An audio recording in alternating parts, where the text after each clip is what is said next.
What's your read on the start to the year for this Maple Leafs team?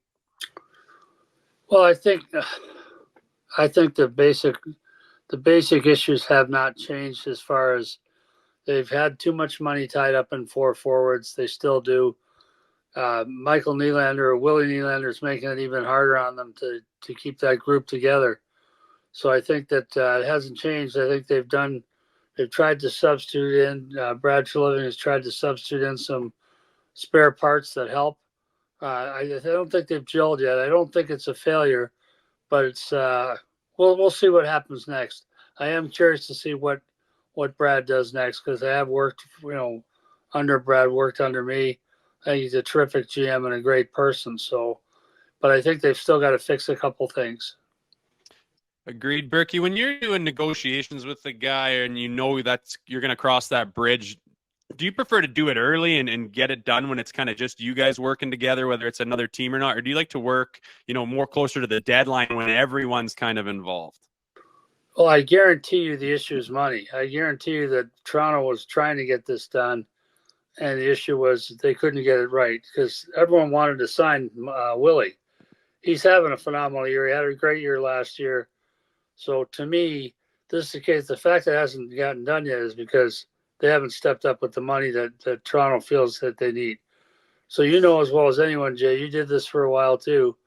You'll pay a guy you want to have on your team. You'll pay him right away. You don't want to wait.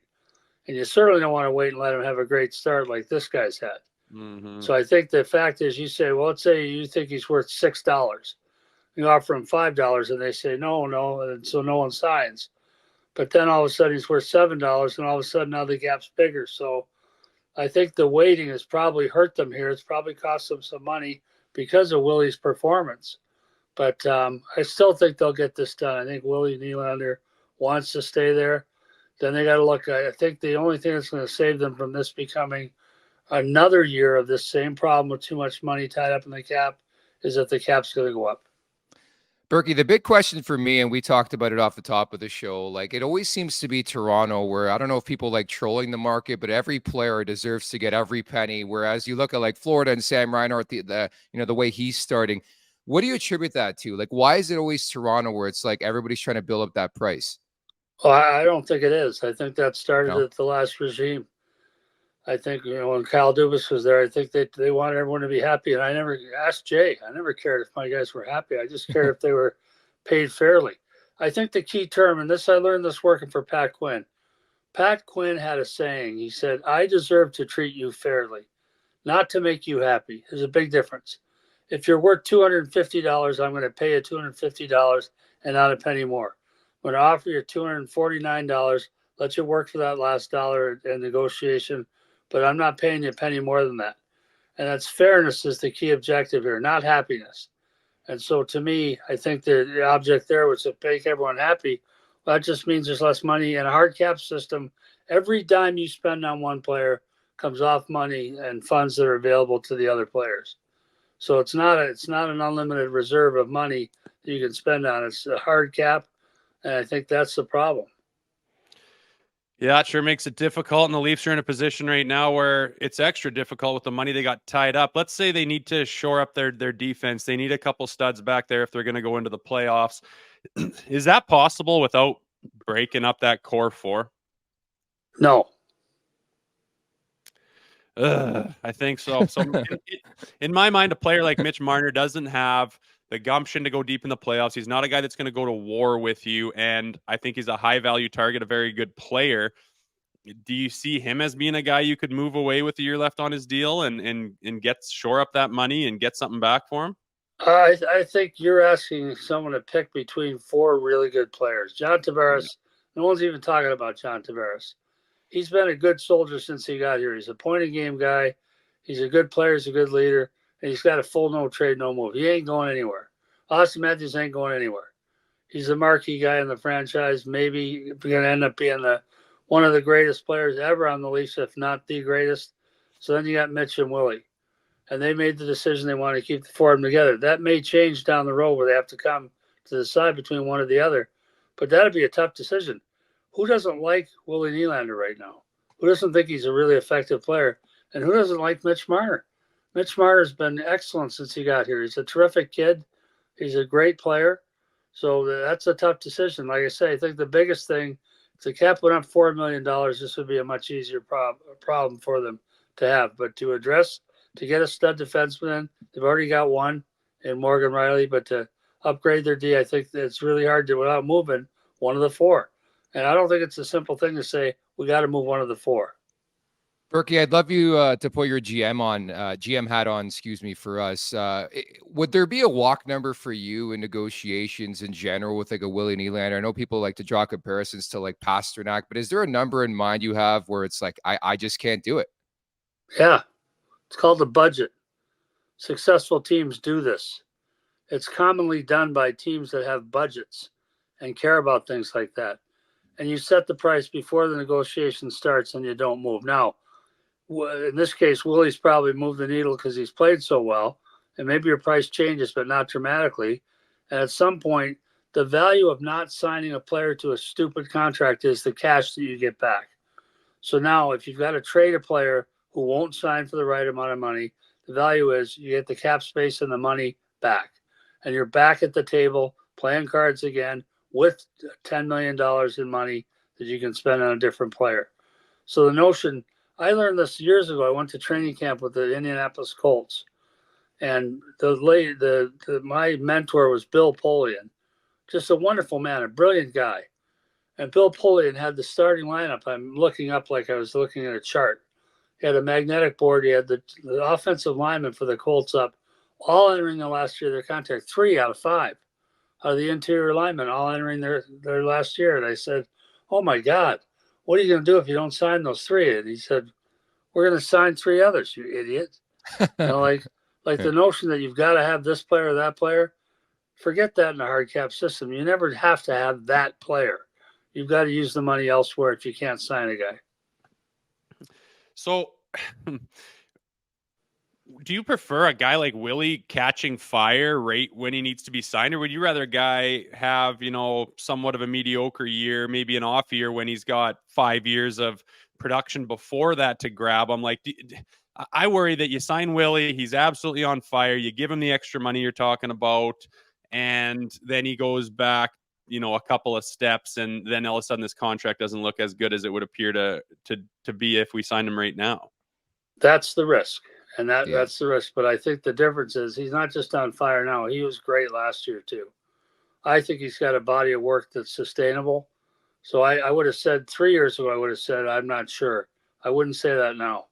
I think he's been outstanding. And I don't think that's a risk that you can take. And I think you have to pay this player. Berkey, it's no secret that, the Leafs like a couple defensemen on the Calgary Flames. I'd love to get your perspective on Brad Treliving and yourself when you were in the gig, like what it's like trying to make a move with a former team. How do you think he's feeling right now? Well, I think you'd like to think that you've got superior knowledge if it's a team you worked for. You think you know their players. Like I can still tell you any player I had in Pittsburgh. I can tell you anything that you want to know about him. If he's still there, I can tell you anything you want to know about him. Not, just what he eats. I mean, that's how intimate their knowledge becomes of a team. But I think Connie's got the same body of knowledge, Craig Conroy. So you're dealing with 2 guys with equal knowledge. And Craig Conroy is new at this, but he's a real good guy and he's a really smart guy. I think he'll do a good job. So I think it gives you the advantage that you both know everything there is about these players. It might be simpler in some cases to make a fit rather than thinking you've got superior knowledge. You say, okay, we both know. I think the key is getting these defensemen in the right seat at the table. That's a phrase that Tree used to use when I worked there. You want everyone at the right seat at the table. So you do have a number 1 defenseman. You do have a number 2 defenseman. You do have a number 3 defenseman. You do have a number 4 defenseman. And some teams you don't have a legit 2. You have got 2 3s. But basically you distribute the playing time. People are happy. They understand their roles. So, no, I think if you're going to make a trade for a defenseman from Calgary, those are real different seats at the table for Zadorov or Hanifin for me. You think those guys, you think they make sense still, like in terms of a fit from a Maple Leafs perspective? That's exactly what they need, eh? Well, I think they got to make sure they can sign them both if they're going to pay any kind of meaningful price. You have to have some agreement that they've signed, or else why bother?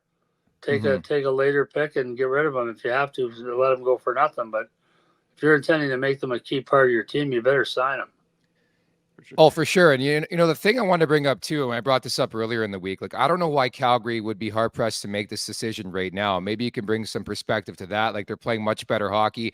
I know they're probably not going to win the Stanley Cup, this Calgary team, but like why wouldn't you hold these guys until the deadline or around there a bit? Well, I think I understand they were making progress on getting Hanifin signed. Yeah.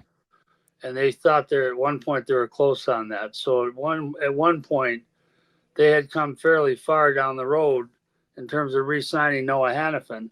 And I think if that's the case, you can always resurrect those talks. They might have fallen off for a while. The team's playing better now.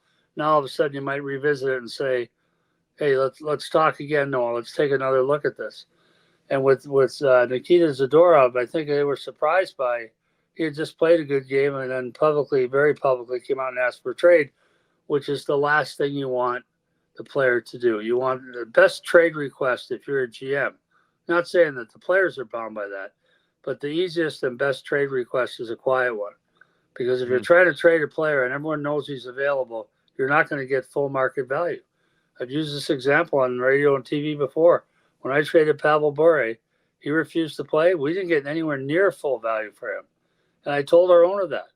I told my owner, I said, look, we have to make this deal. We need to get the assets in. We need to start winning some hockey games. We can't wait any longer. It's January or February, but it's not full value. And that's the problem. Once everyone knows, it's not a charitable group. It's not a sympathetic group, these GMs. A bunch of vultures. And they see a guy that they can get cheaper. They think they can. That's what they're going to do. Understandable. Berkey, changing the course a little bit, going further down the depth chart, talking about Ryan Reaves. I mean, I was always, respected the fact he could stay in the league being in his role. I didn't watch him crazy closely, but I assumed he was very responsible, very reliable, wasn't getting scored on, getting the puck out of his D zone, getting it deep, getting offensive zone faceoffs, that type of thing. He's come here and that hasn't really happened. His plus minus is a detriment to the team, and he's finding himself in the press box. What do you see that you can do with him, and what would be your plan if you had the reins of this team still? Well, I like the coach in Toronto. I think Sheldon Keefe's done a really good job here. But I think anyone that thought when they brought Ryan Reaves to Toronto that he'd play every night is out of their minds. That's a player that provides a very specific skill set. He's the king of the jungle. He's as tough as they come. He's a great kid. And I think he can, Rosie, play those limited minutes and do those things. He's done it historically. I think he needs line mates that complement that. And he doesn't need to play every night. So I think that my prediction is stay with this, stick with Revo, and things will come around for him there. I think the write-off on Ryan Reaves was very quick in this market, yes, it was. Which is ironic. It's ironic because the pressure of the Toronto market, as you know, Jay, you played there. The pressure is terrific anyway, but they're quick to turn on people, and they're quick to blame experiments that don't seem to work, and they seem to turn very quickly on Ryan Reaves, and I don't understand it because I like this player a lot.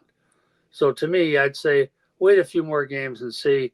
I do think he needs help around him in some of the areas of the game, but I think that he is still a feared guy. He's still a great leader. He still provides the value, and they will need him before long. When they start playing some of the tougher teams in the league, they will still need him.